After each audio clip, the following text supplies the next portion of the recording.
All right, I'm not even gonna hold you. It's been a periodically long time. I mean, the last time you saw me, I was in New York. And then it was Ghost Town after that. I was working in LA in a musical workshop with Jen Chang.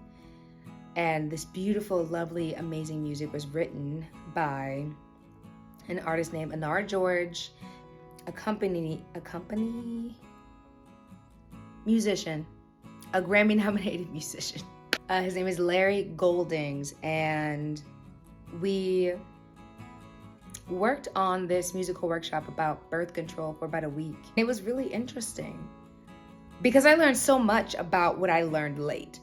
I love working on projects like that really do stretch your mind and makes you dig about certain things you just really didn't know much about until whenever you learned about them. So I thought that was really cool. TikTok does that a lot now.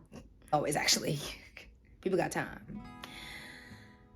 And then I was back, and then life was lifing. I was running from here and there and truly getting my wind back beneath me again. What is it again? But it was good. I am fully back in the time zone that I am back in, which took me a hot second. The past couple of weeks, now ending out of the month of October, I will also give a huge shout out to Creatives That Pray, because Nish, thank you for leading that, because that was amazing in focusing on my time with Jesus as a creative and as a person in my life. I had a chance to recenter some things that I really needed to.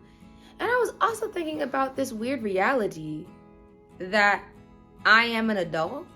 It's almost as if you can't really tell anybody's age anymore, because who's drinking the kind of milk that, we used to drink as kids, where people could tell that we were our age, and now we just can't. I'm growing in that process. Adult life is so... Of course, we all knew it was ghetto. My life as a creative, as a whole, throws you for a loop. A loop. I will also celebrate the growth that I have made, or the progress that I've made, rather, in all the things that I'm doing in my life, and focusing on the things I want to do better, and focusing on how to manage when change happens and adapt in a very seamless way. At times, I know it will be seamless, other times it will not. And that is what I'm noticing to be sometimes a frustration. I also noticed that this is probably the first time you've seen my hair. Frizzy today, but 'tis okay. But those are things that I have been processing over the last 2 weeks, and now going into the last week of October, and being extremely blessed by what the Lord is revealing in me, moving into November, and then moving, God willing, into the next year.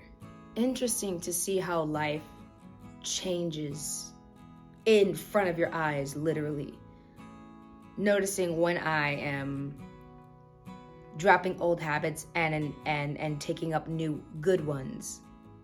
Noticing when I am changing my mind, and what I used to do would be like, what do you guys think? But now I'm like, no, this is what I think right now, and I gotta move in that. You notice that it's happening within you, and that your circles will notice that it's happening within you.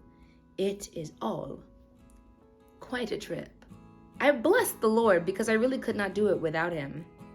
And how he has been surprising me over the past couple of weeks I'm grateful. Do you hear me? I'm grateful on this side of heaven. And I am looking forward to getting stronger, getting better. Just want to make sure I'm not putting any oil on anything, because, black hair just seems to just leave oil everywhere. My question to you is not what's your New Year's resolution. Absolutely not. But what exactly are you prioritizing? Life is really big, and worlds are really small.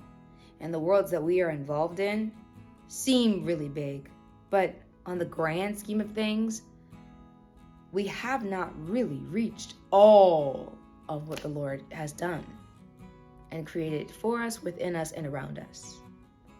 So, in your world, in your avenues of life that you are involved in, what are you prioritizing? Every time I move into something new or a new day, or what am I prioritizing and how am I making that focus? But it's a very deep in thought, but I think it's very important because the times that we are living in, my God, Jesus is coming back, and we got people to love on, and we got communities to impact. Yeah. So chew on that steak, but get it, because steak is really hard to chew sometimes. But anyway, the joke could have landed, could have not. It's really okay, but that's where I am.